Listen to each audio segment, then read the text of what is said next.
Greetings, one and all, zombie fans, young and old, mostly old. Welcome to Reanimated. This is the 54th episode of this fine podcast. My name is Stuart Tiffin. I'm being joined by my fair co host from the East Coast, H.A. Conrad. Hey, Stuart, did you forget who you're co-hosting with? Who else could it be? There's so many co hosts. Yeah, so is this episode brought to us by Squarespace, as all of our episodes are? How did you know? Oh my goodness. It's like you've I been know. on this podcast before. It's amazing. This is a Squarespace sponsored podcast, guys. They are the all in one platform that makes it easy to, you'll never know, you'll never guess what they make it easy to do. Create your own website, that's right. And we have an offer code for our listeners, which is zombie, and that is not case sensitive. And if you want to make your own professional looking website, you can enter that at the checkout to get a 10% discount off your purchase, which is a significant double digit discount. I'd So, also like to say that Squarespace is awesome for sponsoring this podcast. We think they're great. We actually think this is a very easy um, platform to use for these kinds of things. So if you're into that, go for it. I know a lot of people that use Squarespace to build their websites, so try it out for yourself. I would like to see your zombie related websites popping up all over the place. all over the place. Um, Speaking of being all over the place, zombie We have been. news. Yes. Zombie news is all over the place. Oh, by the way, today we're talking about episodes 3 and 4 of The Strain, which, if you haven't yet listened to our last podcast, episode 53 from a week and some days ago, where we and Kyle Diaz, our special guest, discussed the pilot and subsequent second episode of that show. And so we're kind of working our way through the first season of The Strain, and it's quite a recent show, and so spoilers, there be Will spoilers. will abound. Yes. Yes. And so that's what we'll be talking about today in our review. But for the news, this is what we got: a little roundup of zombie news, and some of it's more zombie than others. One piece of internet esoterica, which is not zombie related, really, is a short film that kind of popped up, and I've seen floating around the internet this week in general, by a young man by the name of Dima Fetidov, and it's a short film about 3 minutes long called Fortress. And the tagline is, "What if we built automated machines to fight our wars for us? And if those machines killed everyone on the planet, what would happen when the war is over and everyone is dead, but those machines are still programmed to fight?" And this film does a pretty nice little job of showing exactly what that would look like, where the pilots are still inside the war machines. These in this case, it's a bomber and a fighter jet, and but they are working autonomously, and it's a pretty moving little movie. Um, Not really zombie related because obviously people have nothing to do with it. This is more of a robot thing. If we were Well, robot zombies. We like these things too. pirates, It's pirates, bring it. everything. Bring it on. Um, but in other zombie news, that is actual zombie news. we Stuart found this little interview with Andrew Lincoln. As you may know him as Rick Grimes from The Walking Dead. We just did a crossover episode with Super Fantastic Nerd Hour, reviewing the season premiere, season 5, just went up, which will be going up shortly. But I think that I would really like to know where the season is going. And in this interview, Andrew Lincoln says that he's just growing his beard as big as he can get it, which is pretty awesome. I like where he's like, I just was waiting for the producers to tell me I have to shave. He's just growing his beard until it won't grow anymore. And the massive photo at the top of this MTV.com article does show him with a fairly gnarly beard. It Not, is. He's looking pretty. it's This is not like looking. we're not at ZZ Top levels, but it's Kenny Loggins. Yeah, it's a little more than Kenny Loggins. Oh, I don't even know what this is. Kenny Rogers? No. It's yeah, it's getting there, but I applaud his sense of humor. And I also very much enjoy the season premiere, so I'm looking forward to seeing where that beard goes. Yeah, the mission of the beard. Hmm. Yeah, season 5. If we haven't Hey, gotten there do you think we could follow Andrew Lincoln's beard on Twitter? I bet there's a Twitter handle for at this that. point, no doubt. So for listeners of Reanimated, we at Reanimated have not yet reviewed past actually season 2 of The Walking Dead because Right. we're so lazy. But if you're tired of waiting for hot off the presses zombie review action, you should head over to Super Fantastic Nerd Hour for their most recent episode. By the time you hear this, it should probably be up. Yeah. So we'll throw it in the show notes. All right. We'll put it on the Twitters. Everybody will know. Yeah. Everybody. Also, Um, just crazy spoilerific that episode, but oh yeah. that's that's the business that we're in, spoiling things. I know, I know. Um, uh, so there was an article up about the I Am Legend reboot. Is that what was going on? So somebody, Warner Brothers has been trying to find a way to remake this film, and I feel like we talked about this several months ago. We were like, these Mm-hmm. are various different ways that I Am Legend almost got rebooted but didn't. Mm-hmm. This is a movie that is nothing like the book that it was based on. No, not at all. However, it was still an affecting story and a scary movie to me, from from my in my opinion. Um, and so they've figured out a way to make this movie without Will Smith, and that is partially by buying a script from a guy named Gary Graham who was working at the Apple Store not too Hmm. long ago when he posted this script on the internet, apparently to a website called Blacklist, which is it seems like it's a place where people will go and buy things instead of just downloading them for free and ripping them off. So this guy got a job to he had posted a script called The Garden at the End of the World on spec, which then Warner Brothers decided was showed enough aptitude that they would be able to have him rewrite uh, a sequel to I Am Legend, and so that's what he's now doing. This is very early days. We'll see if it goes anywhere from here, but I think they are motivated enough by the $586 million worldwide, uh, you know, box office Hmm. takings of I Am Legend to try and make another movie out of that. Although without Will Smith, who knows if it will do anything nearly as well. I don't know. Maybe if they get Andrew Lincoln's beard in there, it'll be totally fine.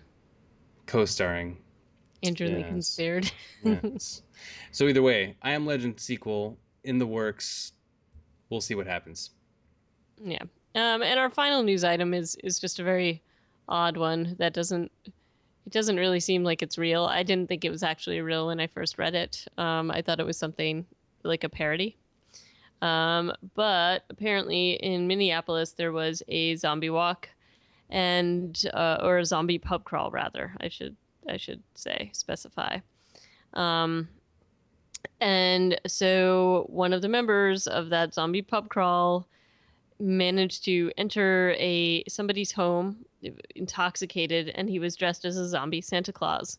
And there were two kids home, and the 14-year-old ran from the house and called for help because obviously that's what you do when a zombie Santa enters your house. And he kind of left his 16-year-old sister behind, who very smartly locked herself in the bathroom. Um, I do like that the father of these teenagers said that no one in his family will ever think of Santa in the same way again. I really desperately want a photo of what the zombie Santa looked like. I don't know about you, Stuart. I have a feeling the police took a picture of Zombie Santa when he was asleep on the couch in the house when they found him after being called there. I'm sure somebody must have taken a little snapshot. Oh, and I mean the article I found was actually just sort of like a little stub. There's actually a very extended article about the feats of courage that the 14-year-old did. Um, and then apparently in the expanded article, the zombie Santa had actually vomited but didn't know where he was when the police woke him up. So that's for a good morning after, right? Poor guy. I know, I know. So yeah, so that rounds out the news items. um, I remember those days. Nope, no, actually, I do not remember those days. Plus, never broke or entered, even under the influence. So, got that No, going me for me. No, me neither. No, me neither. We were good kids. Good kids. Um, sometimes. But yeah, that brings us to our review this week of The Strain, episodes 3 and 4. That's right. Uh, We're looking at Gone Smooth, hmm which is Interesting. yeah. I don't even know what to that title. When I saw it, I was like, ew. Oh, what can that possibly mean? And then suddenly you know. Yeah. Uh, the direct, and that's the first episode we're going to be talking about. And the second episode is entitled "It's Not for Everyone." hmm The Gone Smooth was directed by David Semmel and written by Chuck Hogan, co-writer hmm of the novels, Yep. a TV writer in his own right.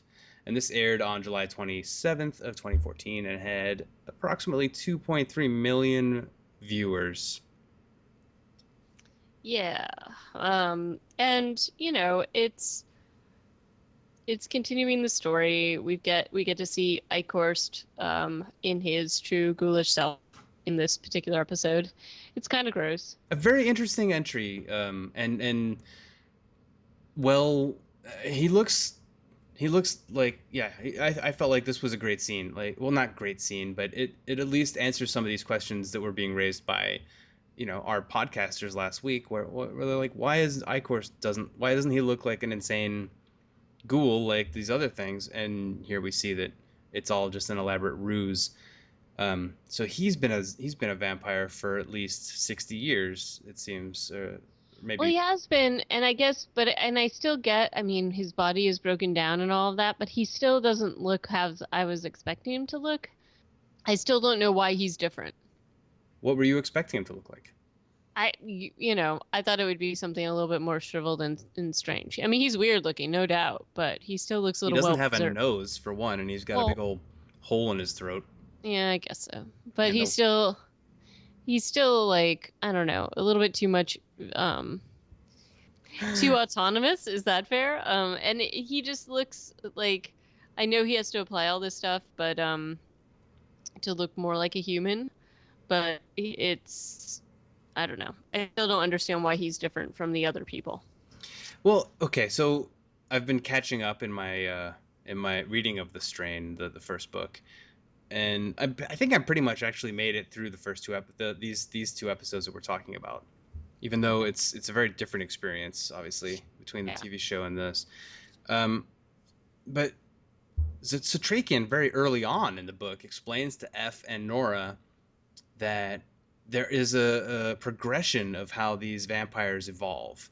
And we also have to acknowledge that Ichorst is not in the book. This is a character Well, no, that's what created I for the TV show. no, but that's what I mean. Like, how are they gonna kind of explain him? Because maybe he's just a creation to push along the plot line and to explain some things, which is, as you pointed out, there's an awful lot of there's awful lot of description and inner monologues that are very hard to bring out into the open. So maybe that's part of his purpose. But I I, I just think kind of I I just think kind of want to know where he fits in the whole thing, and it's yeah. not clear to me up.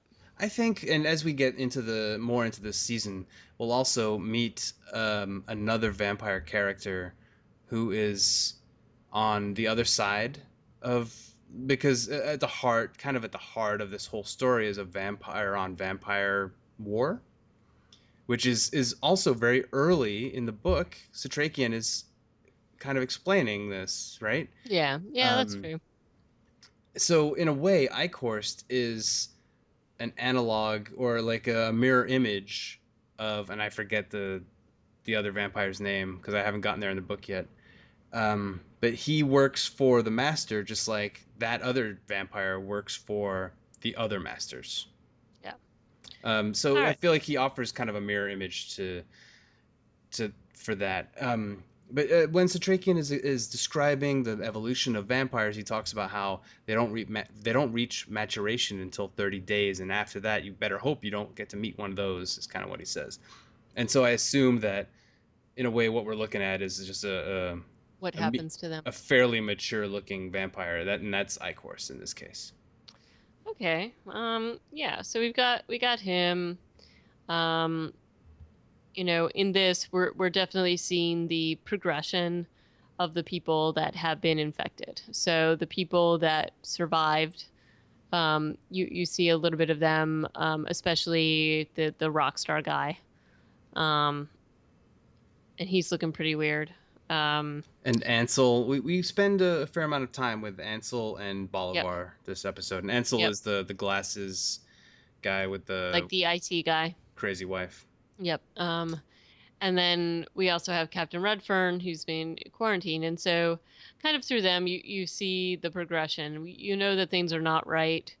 I will tell you, though, I mean, if you were in this position, why would you ever leave that hospital?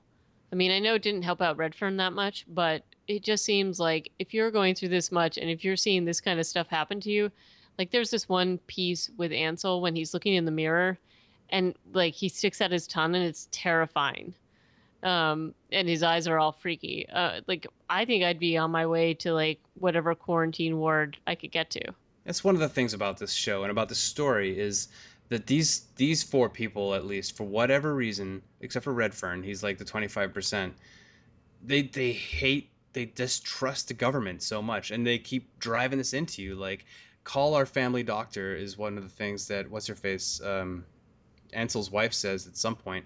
It's like Yeah, he's not like those government people. He actually cares about you. He knows our family.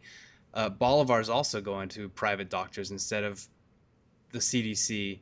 And you know what? Like, and you draw the parallel to the news today, and the CDC is under a lot of scrutiny. Yeah, and scrutiny right they're now because of how things are going, and it makes you wonder, like, do people distrust the CDC? Do people distrust federal healthcare? well, and even obviously what's going on in West Africa right now.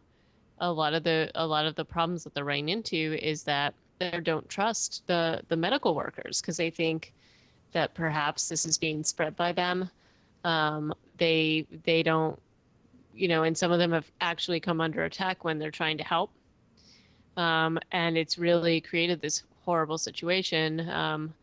And they'd rather go to like the doctor that they know than some random guy. Yeah. I don't know. I find this, like, even in the second episode of the season when the lawyer and Bolivar are having brunch and she starts bleeding into her champagne and they I know. both feel like crap and they're both hearing voices. Like, go to a hospital. What are you doing? Well, I could see. Okay, so people that are the lawyer and the guy's a rock star, Bolivar's a rock star. I could see them going to some like concierge medical services. Like that totally makes sense to me. Not wanting to be mixed in with the rabble, less about the distrust of the government. But I'd still like. I think that they'd be in like some private top of the line medical facility, So right? you feel like this is a class thing because she and Bolivar are elite. They wouldn't go to like a dirty people's hospital. Yeah, But yeah, Ansel totally. and Ansel is more worried about his wife and his family than he is about himself, and that's kind of why Right. he doesn't go. But Redfern, the airline and pilot, is like a man of the people, and so he's just gonna go and deal with it. Right. I think Redfern, uh, out of all of the survivors, actually thought that there was something else going on, that there was something not nefarious, but something off. Because he had mentioned when F went to talk to him that there was something that weird that happened, that something was allowed to come through customs or something was like put on the plane, and which is why he agrees to go back to the hospital. In the books, he doesn't actually leave the hospital. He just wants them to figure out what's wrong with him, which I think is a very normal reaction. Like I'm going to stay here so you guys can figure out what's going on with me, and maybe I can be the first one fixed. So yeah, I think some of this is a little crazy in how they present it in the show, but I can sort of see how it would happen. Yeah. Um, so as well as like visiting with Redfern and Bolivar, we also go back to Arnaud's house. Like, this episode honestly kind of jumps around a lot. Like, just trying Yeah, to in my taking of notes, I like to just keep track of like what scenes happen in what order, and it's like a whole page in 45 minutes. They have so many different scenes.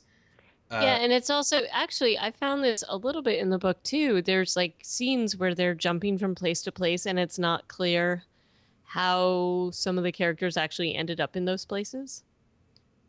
So I think the book is at fault as well. Well, I um, would argue that the book uses that technique in a way that actually I found quite arresting. Like when I was reading back through the book, one of the things that really keeps me on edge, like this book gives me the heebie-jeebies, is all of these. There's a lot more characters. right. Basically, there's a lot of these vignettes of people who either lost someone on the plane. Yeah, basically it's that it's people who lost someone on the plane or someone who just witnesses a vampire, um, but like for a very short time. Like there's a lot of these tiny chapters of these kinds of things of people experiencing the return of their loved ones because now all these vampires have reanimated at the morgue. They're now going home, Well, and right. and this is the part of the book where suddenly we have all these tiny little vignettes of people dealing with these returned undead, and still the rest of the world and the rest of New York is very normal. I think the vignettes are shown well within the book, but I don't think that they work as successfully in the show, or at least the way the show is edited doesn't really use them as well as the book does. Because I think what the book does is it shows like how the infection starts, or how the virus, if you will, is extending out, and how it progresses, and it feels very disjointed in this show, or at least it does at this point. Well, they don't even show, like, yeah, they can't, I guess they can't possibly relate all of the book vignettes in the show, and they Hmm. choose to use Arnaud's house, the Emily or Emma, the French house, not Yep. Art, yeah, to show how this is happening. Like they until later anyway, when you see maybe a couple of other, suddenly there's like vampires everywhere. But and the Arnaud house is visited a few times and Yeah. actually pretty scary. Like F is there in the middle of the day and he's like, "Hey, I'm just here to check up and what's going on," and he looks around and he sees some stuff that's pretty unsettling. Yeah, but he doesn't actually see anything yet that Right. makes him like, oh gosh, this is not this is not the house I'm looking for.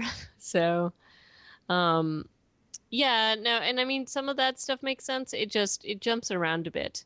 Yeah. And then there's the whole, Nora checks in with Satrakian to try to talk to him because she's like, he that old man, he knew something. Um, so it's I don't know. I felt like this episode specifically was very disjointed.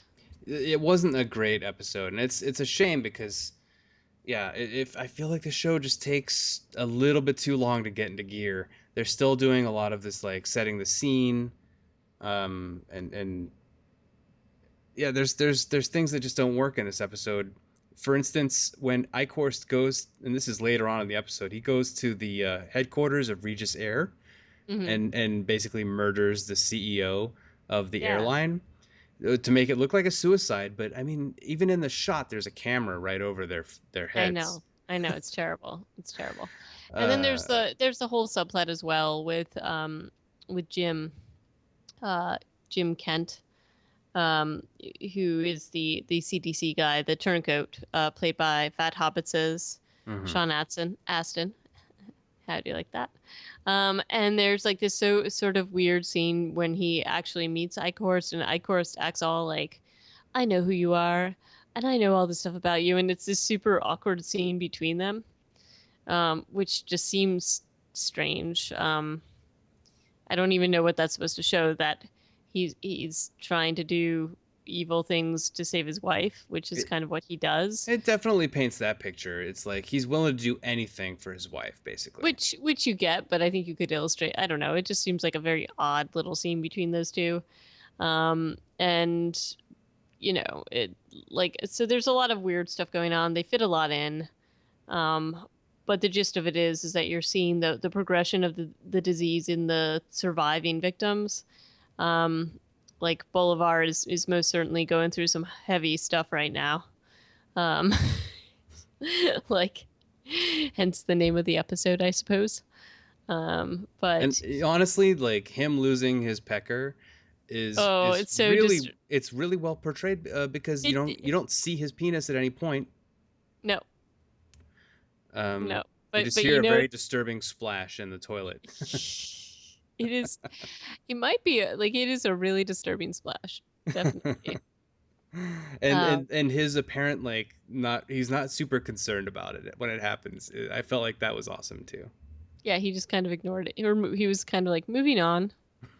Um, and then and gradually F and Nora are basically getting the information that things are not as they seem. They're looking at all this as a virus, but they're not quite sure what's going on. And what really hits this home for them is that Redfern does like he escapes quarantine. They're all looking for him, and when they find him in the basement, he's like guzzling through blood supply down there and tries to attack them. Um, and Nora does a very valiant job at fending off that thing, the ton thing. Yeah. Um, but and if you think about the position that they would be in, they think that this is somebody suffering from a virus. So it has to be horrific to be on the CDC and then to bash that person's head in with a fire extinguisher. What's more horrific is what happens to Corey Stoll's wig. Yeah, that is true too. That wig is so bad. It is so bad. Again, it needs its own show, along with Andrew Lincoln's I feel wig. like honestly They could the star fire together. the scene where he's hitting it with the fire extinguisher, basically that is the spin-off show of the wig. It's like I'm doing my own thing. It is totally doing its own thing. I'm so glad you mentioned that because I that's actually in my notes to myself, just to make sure that we talked about the wig fire extinguisher piece. Oh, it's not Um, good. yeah, so so you have this whole thing, and this is where all the gloves come off, where you realize that things are just not what you thought that they were. Suddenly the doctors are murdering their patients, and yeah, Right. we are all on the same page that stuff is not okay. Yeah, but the grown-ups in the room are on that page too.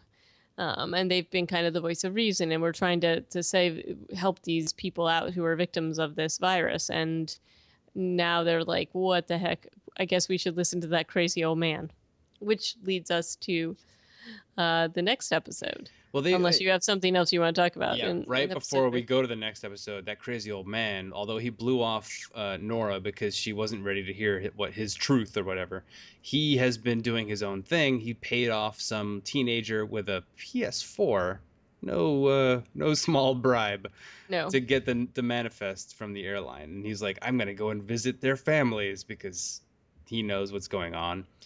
And he definitely is going to visit their families, and that is what happens in the next episode. But we don't get there until for a while in this episode.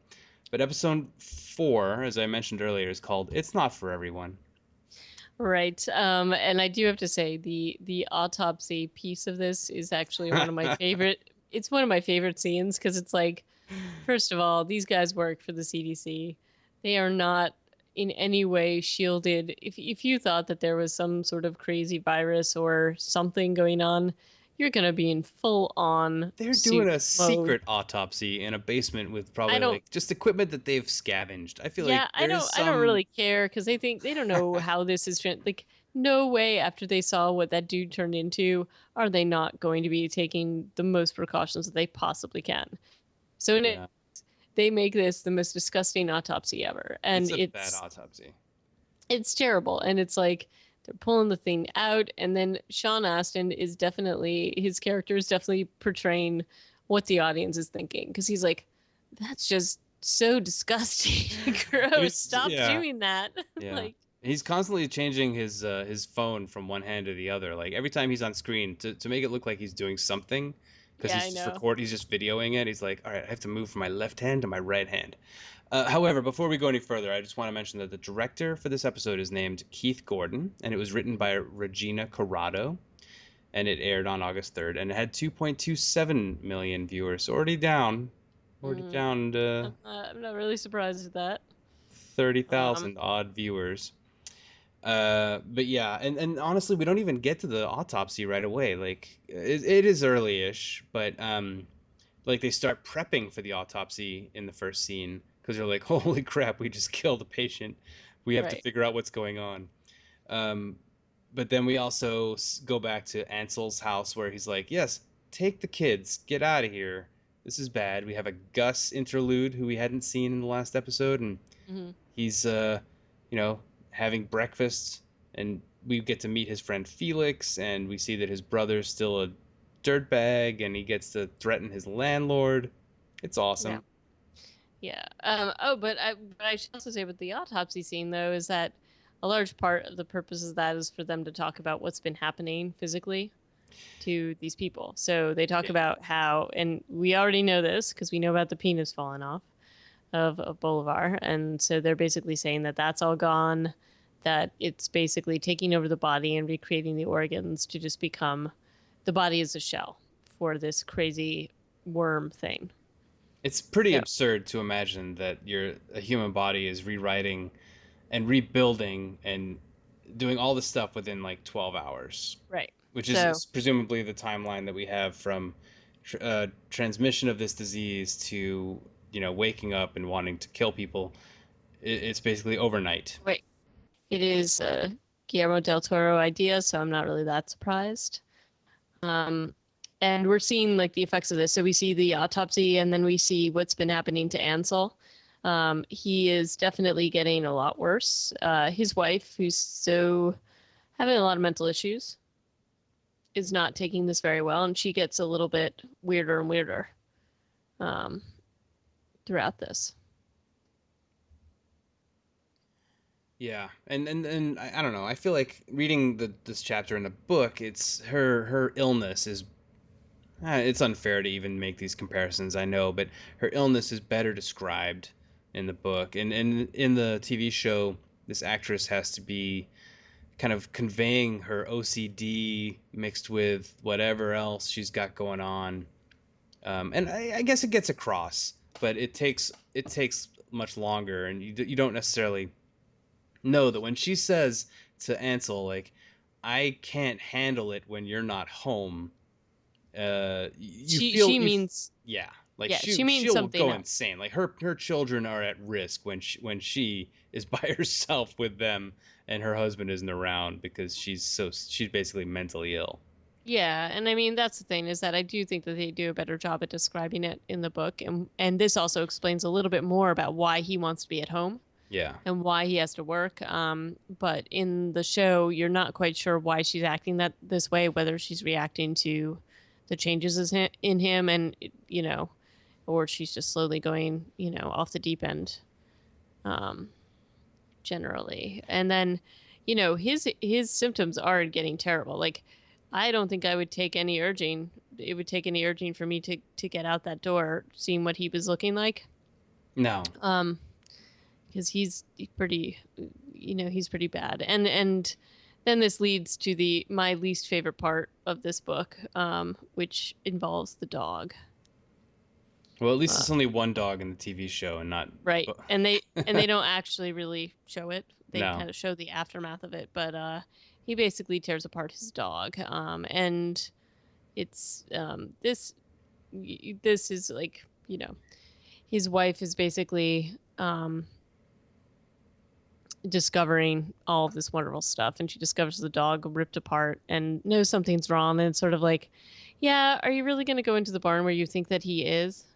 She obviously lives in like a delusional world where she talks to the dog like it's a person, and she's talking to the dog in its grave, and she True. still thinks she can reason with her husband. And as it turns out, she actually can a little bit because he still gives her some good advice.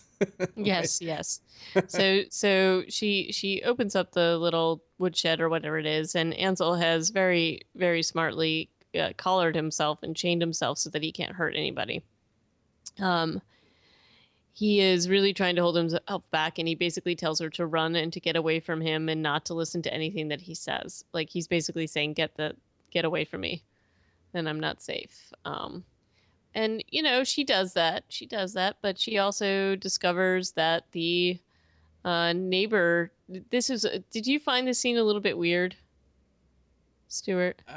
what the just like the asshole neighbor and karma aspect of it. Yeah, like the whole, even in the book, it felt a little bit weird. Like she suddenly discovers that this neighbor is the one who's been beating her dog, and Oh, she's like, yeah, "Okay, I'm gonna feed you to my husband." it's super Like, petty, but it's believable only in the context of her being an insane person.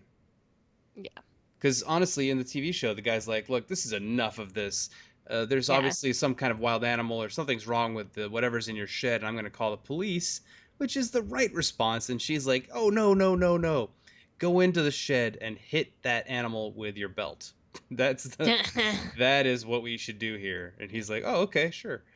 yeah, So yeah, it does lose a little bit of credibility in that moment, but it also, as the audience, you're like, yeah, that guy's a jerk. He deserves to get killed by a vampire. But in terms of like my CDC brain of being like, no, let's contain the virus. I'm like, yes, yeah. call the cops and get SWAT and get a biohazard team and let's Hmm. let's get this under control. Now, I can't. Was it within this episode that we see different people coming to different conclusions? So Ansel's wife discovers him. Doesn't, I mean, she may think she's crazy. She knows that something. I mean, she actually has a pretty clear assessment in that something's in him and taking over him. Although she probably thinks it's something else, like the devil or something. Um, we see um, F and Nora go, and they realize that maybe after some of the things that Satrakian had said, that because he had told them that the victims, all the bodies were going to go back to their loved ones. And then F realizes that Emma has gone home, that that's what her dad was talking about. So they go back to that house to confront that. And then we see Vasily basically seeing all the rats running away and out of the sewers and things, and wondering what's making them run. So we have all these people sort of coming to these different conclusions in different ways. And then Nora and F get most certainly the biggest sort of. They dealt with Redfern, but now they have to deal with a hard situation because they have to deal with Emma, which is the little kid vampire, or whatever she is, virus carrier. What would you call her? In the book, they call these revenants, Yeah, because it's basically like a vampire who is turned enough to turn other people, but maybe right, not is not completely turned. Yeah. right. And this part. What did you think about the way Nora reacts in this? I I, mean, I, she. I feel like it's fairly believable because she's a person who's accustomed to saving lives, and Yeah, this is such a 180 for her or F. It's actually surprising that F is willing as he is, to like follow Satrakian. And by the end of the episode, when Satrakian's like, "So I assume you're not coming with us," he just assumes that F is on board, and him and F are now an us. And I don't feel like F has really made that very clear.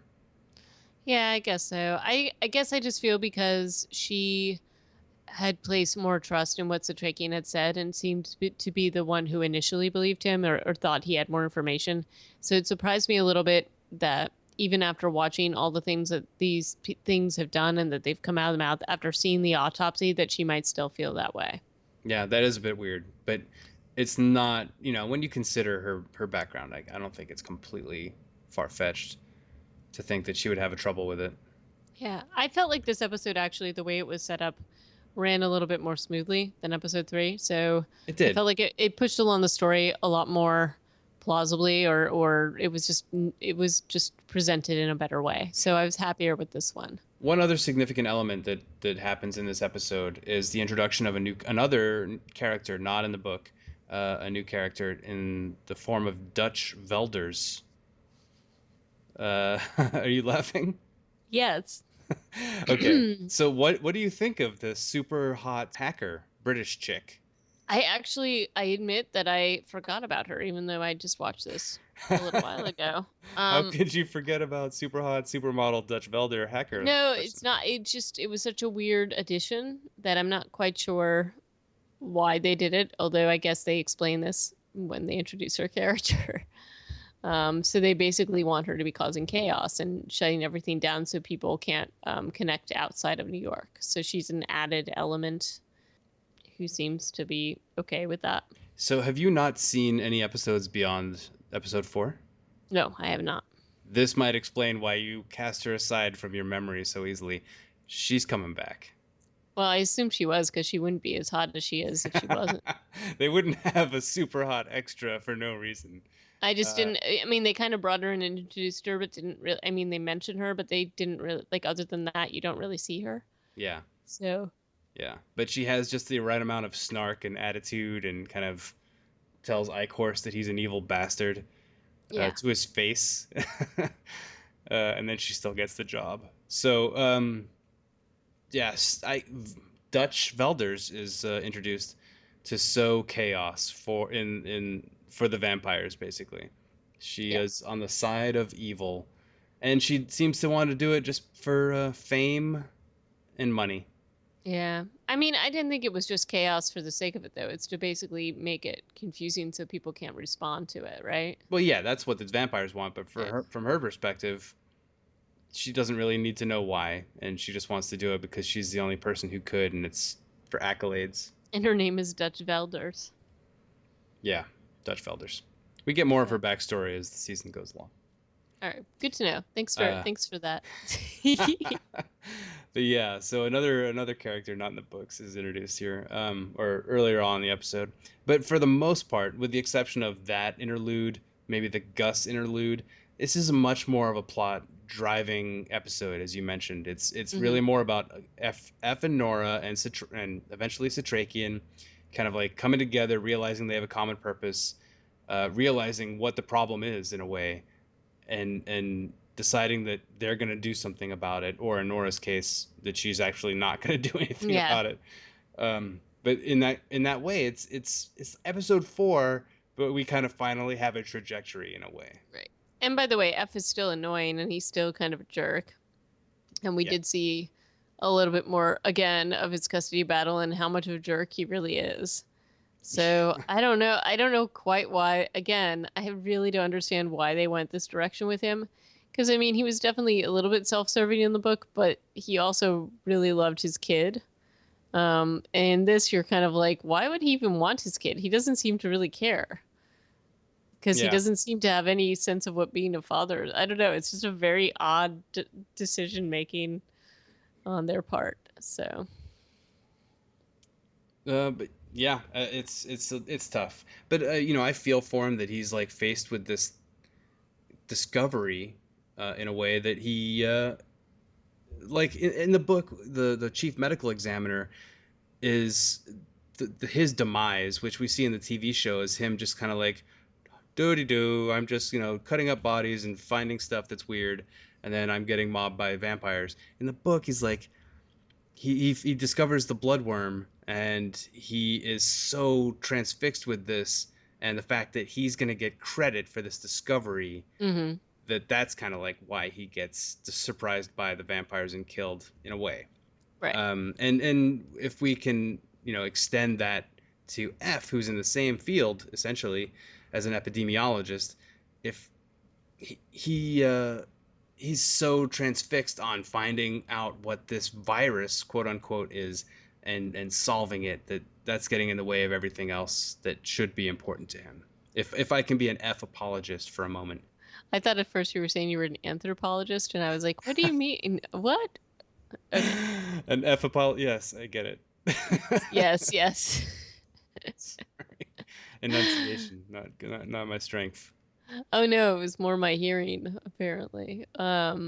But I mean, there's still parts of the show I really like. I will definitely say that it's much more promising than I thought from the initial episode. So I still, I'm willing to give it a chance. Clearly, we are reviewing it all. So If by episode 8, no, wait, that's what's you're too far in at that point. That's no all right? So good. it's a 13 episode show.